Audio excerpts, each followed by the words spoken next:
Apparently, the kids do not like it. Michael, I have a question for you, but first I want to play some sound of Pennsylvania Democratic Governor Josh Shapiro. People are struggling as a result of his tariffs and as a result of his war of choice in Iran, which I oppose and which is driving up the cost of food and fuel and much more. I'm fighting every day to put money back in people's pockets. Unfortunately, Trump keeps taking it out.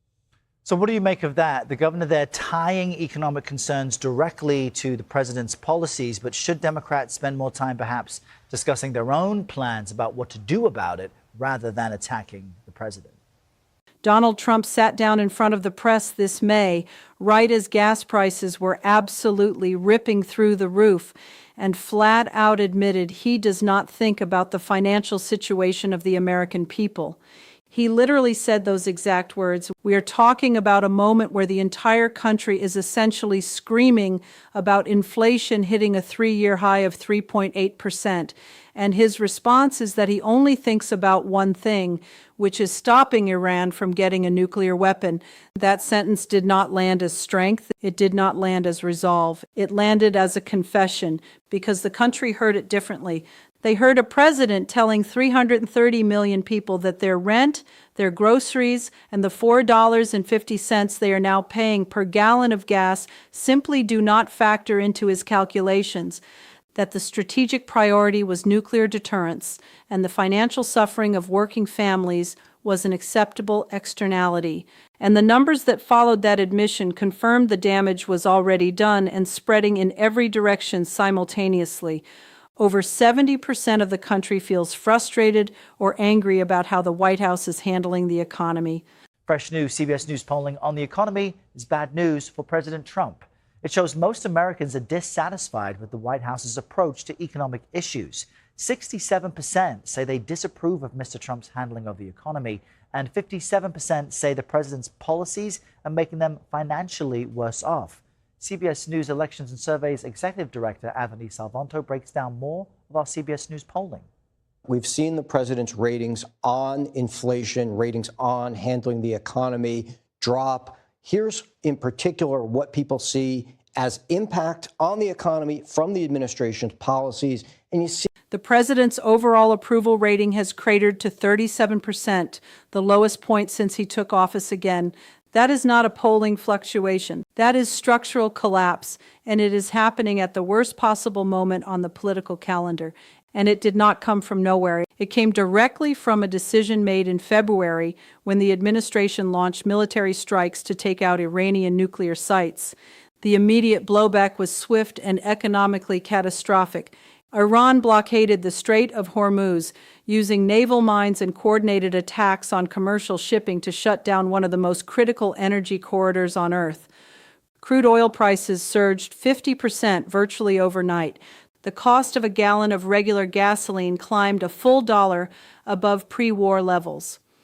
American households absorbed roughly $32 billion in extra fuel costs just to maintain their daily lives, driving to work, dropping children at school, keeping the lights on. Appearance in the show. Joining us now to discuss this and more, Democratic strategist Michael LaRosa and Republican strategist Kevin Sheridan, both joining us from our Washington bureau this Monday. Gentlemen, good Monday morning to you both. Kevin, let's start with you because 7% of Americans are either 70, I should say, of Americans percent are either frustrated or angry with President Trump's specific approach to the economy. So how can the administration turn that around? Well, those are not great numbers, obviously, but the big winner in the poll might be neither, because neither party seems to have a... The White House sold it as short-term pain for long-term national security. The public rejected that framing almost immediately. 51% of voters placed the blame for rising gas prices squarely on this administration. Only 24% believed the military action was worth the financial consequence, especially after it became clear the operation had already cost the federal government $29 billion with no defined exit timeline. That ratio, 1 in 4 supporting the trade-off while 3 in 4 oppose it, is not a persuasion problem. It is a trust collapse. What makes this so structurally dangerous for the Republican Party is that the pain is not abstract. A staggering 77% of Americans say their incomes are simply not keeping up with inflation right now. At the local level, 56% say their own community has become unaffordable. This is not a coastal story, not an urban story, not a demographic outlier. It is suburbs, it is swing districts, it is independent voters. It is the exact coalition that returned Trump to power in 2024. Lower income households are now literally putting less gas in their vehicles because they cannot afford a full tank. Families are skipping grocery items they bought without thinking about 2 years ago. People are canceling subscriptions, delaying car repairs, choosing between a utility bill and a full pantry. When that is the daily calculation for tens of millions of voters, no amount of messaging about nuclear deterrence or long-term strategic positioning closes the gap.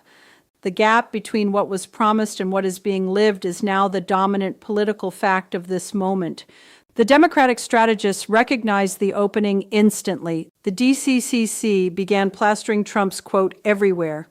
The admission that he does not think about the financial situation of the American people, framing the midterms as a direct referendum between a MAGA majority that serves the president and a Democratic alternative that serves the paycheck. Justin Chermol, speaking for the Democrats, said flatly that the GOP is going to get crushed in November because voters know exactly who to blame. James Carville, never one for understatement, described the polling numbers as so brutal the experience is like walking in on your grandmother naked. The point, delivered crudely but precisely, is that the damage has moved beyond spin. Yes, absolutely. I think we can't rest on this notion that voters will tire of Trump. I think that elections are about change. The last couple of elections have all been about change. They've all been defined by change. So Democrats need to articulate why they are different from what's being offered today by the Republican Party. And they need to articulate how they're going to legislate affordability. We can't just say the term affordability over and over again. You have to articulate how you're going to make life more affordable for. On the Republican side, the response has been a mix of public aggression and private panic. Kellyanne Conway has been aggressively out front, defending the president and attempting to reframe the Democrats as the pro-Iran party for seeking a ceasefire. But behind the messaging operation, the Republican campaign arms are sending internal memos instructing candidates to pivot the conversation away from the war and gas prices entirely, to potential government shutdowns, to local issues, to anything that does not require defending the cost of filling a tank. Senator Tom Tillis went on record complaining that the optics of the White House planning a $400 million ballroom renovation right now are, as he put it, spectacularly bad. When your own senators are openly criticizing the optics, the internal discipline has already fractured. The demographic breakdown explains why the panic is justified. The coalition that delivered Trump's second term is disintegrating with unusual speed. Hispanic voters, whom Trump won nearly half of in 2024, now show 71% disapproval. Young voters, a group Republicans made genuine inroads with 2 cycles ago, register 76% disapproval. Both groups are disproportionately exposed to rent inflation and fuel costs, and neither has any appetite for a geopolitical argument when their financial stability is deteriorating in real time. Independent voters, who remain the decisive factor in virtually every competitive race, sit at 74% disapproval. Nearly a third of them are now considering simply not voting in November. When the swing electorate starts contemplating disengagement, that is not a messaging failure. That is a governing failure that has become an electoral emergency. Keep your eye on that, of course, as we head into this midterm year. I'm going to show you the line chart. The president's handling of inflation, that has now dropped down to 27%. That's all driving what I just showed you about policies. Now, here's the bigger picture, too, in comparison. You get both parties, Democrats and Republicans, who are net negative on being viewed as having policies that will help your cost of living. Yes, the Democrats have a relative edge, but since both are net negative, that certainly sets up at least a debate heading into the The White House's response was a presidential summit in Beijing. The strategic logic was clear: Project Global Command, return with economic wins, change the story. Jamieson Greer, the U.S. trade representative, went on television to promote a new bilateral board of trade, announced purchases of 25 million metric tons of American soybeans, and a finalized order for 200 Boeing aircraft. He promised that these agreements would eventually bring down the price of staples like dairy and flour. The markets responded with a modest tick upward. The critics responded immediately afterward. The Chinese statement following the summit was strikingly vague and omitted any mention of the Boeing deal. The Wall Street Journal editorial board called the soybean announcement a repackaged version of a deal originally reached in October, relabeled to simulate a fresh victory. A stock market bump does not pay a family's electricity bill, and by the time the summit coverage faded, the price of gas had not moved. There are additional fault lines opening beyond the economic argument, and each one connects back to the same central pressure. Inside the Republican caucus, the fractures are becoming harder to manage. Trump is actively working to primary or discredit members of his own party who have shown any independence. He successfully supported the removal of Louisiana Senator Bill Cassidy following Cassidy's impeachment vote. He is now targeting Kentucky Congressman Thomas Massie, who pushed to release the Epstein files and periodically defies White House directives. Massie has publicly laughed it off, noting that Trump's attacks improve his fundraising. That response itself reveals the problem. When targeted members of your own coalition can afford to treat presidential pressure as a revenue stream, the leverage is gone. The instability is no longer contained to the opposition.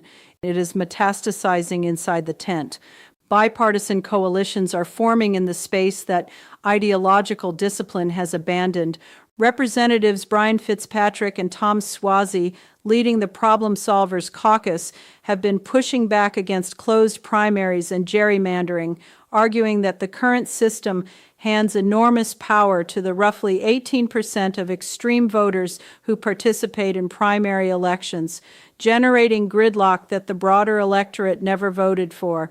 They are using discharge petitions to force floor votes on security aid and exploring a federal gas tax holiday that would provide immediate, if temporary, relief at the pump. Every one of these efforts is a direct acknowledgement that the official leadership structure is failing to respond to what voters are actually experiencing, which brings everything back to the electoral map, because that is where this crisis terminates. Democrats currently hold a 10 to 11 point lead on the generic congressional ballot. The battleground districts are precisely those frontline seats where the cost of living surge has hit hardest. New York's 17th, where Mike Lawler is fighting to survive against mounting economic frustration. Pennsylvania's 1st, where Brian Fitzpatrick is spending millions to hold a seat that should not require that level of defense. Competitive districts in Nevada and California, narrowly won in 2024, are now tilting against an incumbent party that cannot explain why the people who voted for it are paying significantly more for everything they need. The Republican strategy in these purple districts is to insulate candidates from the national brand, run local, run on tax cuts, avoid the president's most inflammatory statements, and hope the MAGA base turns out at sufficient volume to compensate for independent flight. The Democratic strategy is the opposite. Make every race a national referendum on affordability and force every Republican incumbent to answer for gas prices, for the cost of groceries, and for a president who said on camera that he does not think about the financial situation of ordinary Americans. If the administration can force a ceasefire in Iran and bring gas prices down before November, the calculus changes. Jamieson Greer has promised the Gulf operations will wind down, but he has also admitted there is no timeline. That admission is doing continuous damage. Every week the prices hold, more independent voters finalize their decision. The MAGA base will show up in November. It almost always does. But the voters who swung the 2024 election were not the base. They were people who wanted economic stability and believed this administration could deliver it. The polling shows with considerable consistency that those voters no longer believe that. And elections at their core are not decided by the voters who were always going to vote for you. We are watching a coalition built on an economic promise strain under the weight of an economic reality that directly contradicts it. The political consequences are now accumulating faster than the administration's ability to contain them. The communications operation is working overtime and losing ground simultaneously. Every press conference that does not announce a ceasefire, every week that gas prices fail to drop, every new poll that shows independent voters walking away. These are not isolated data points. They are compounding pressure on a structure that was already showing cracks before the Iran campaign began. And the midterm clock is not stopping. It does not care about summit announcements or bilateral trade boards. It moves at the same pace, regardless of what the approval numbers look like. And right now, those numbers are pointing toward a November that the Republican Party's internal strategists are increasingly reluctant to describe out loud. Before we close, one quick clarification. Everything covered in this script is drawn entirely from publicly available reporting, polling data, and analysis. This is not a call to action, and it is not an endorsement of any candidate, party, or political position. The same facts looked at through a different lens can produce different conclusions, and that is exactly as it should be in a functioning democracy. If your interpretation differs from the framing here, that perspective is worth stating. Thoughtful disagreement is how these conversations stay honest. If you found this analysis useful, consider subscribing for more. The next one is already in progress.